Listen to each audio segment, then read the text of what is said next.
एक तो सबसे पहले चाहे हम मंदिरों की साइड आए, वृंदावन, ब्रज, या फिर नॉर्मली अगर शहर में कहीं घूम रहे हैं तो हर एक ट्रैफिक लाइट में, या अगर आप 5 कदम भी पैदल चल रहे हो तो आपको कोई ना कोई भिखारी दिख जाता है। कोई समर्थ है, पूरा हष्ट पुष्ट है, कोई अपंग है, लेकिन आपको हर 4 कदम में दिखते रहते हैं। और अगर दे दें तो ऐसा लगता है कि ये तो उससे नशा करेंगे, हमने एक गलत चीज़ को, एक गलत प्रथा को हमने उसको सहारा दिया है, एक गलत प्रथा को, ये तो बिजनेस चल रहा है। और ना दे तो मन में लगता है कि जेब में पैसा था मेरे और मैंने फिर भी उसको नहीं दिया जो मेरे सामने हाथ फैला के आया था। तो क्या किया जाए?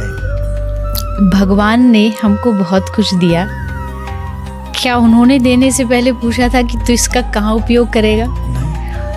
हमें नहीं पता कि ये कहाँ यूज़ करने वाला है भिखारी, लेकिन उसको तो पहले से पता था कि हम कहाँ यूज़ करेंगे। तो मुझे नहीं लगता कि आपको ज़्यादा सोचने की ज़रूरत है कि आगे वाला क्या कर रहा है।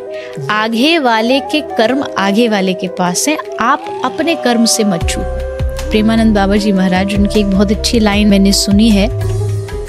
बाबा ने कहा कि कोई पूछ रहा था कि बाबा लोग हमारी अच्छाई का फायदा उठा लेते हैं, तो बाबा ने हंस के कहा कि ये तो तुम्हारे लिए बड़ी अच्छी बात है कि लोग तुम्हारा फायदा उठा पा रहे हैं। तुमको भगवान ने इतना बनाया कि तुम किसी के लिए फायदे के लिए काम आ रहे हो, इसमें नेगेटिव क्या है? ये तो तुम्हारे लिए पॉजिटिव ही हुआ ना।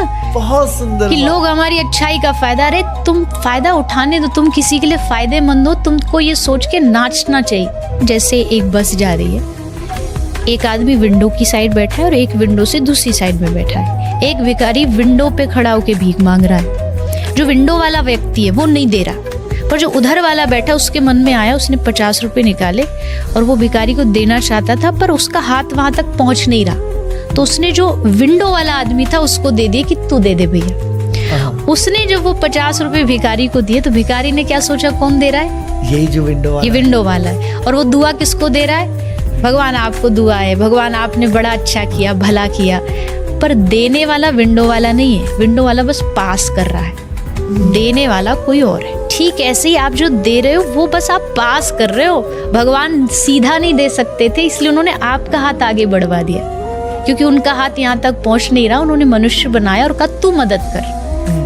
मदद वो कर रहा है पर माध्यम आपको बना के कर रहा है। और जो सामने वाला वो सोचता आपने दिया, आपने दिया, हमने नहीं दिया। हमारे पास होता तो जब दुनिया में जन्म लिया तो गठरी में साथ बांध के लाते। हमारा नहीं है वो किसी और का है। किसी और तक पहुंचाने का काम, जिम्मेदारी आपको भगवान ने दी है, उसको निभाइए। इसमें बिल्कुल भी संकोच नहीं करना चाहिए।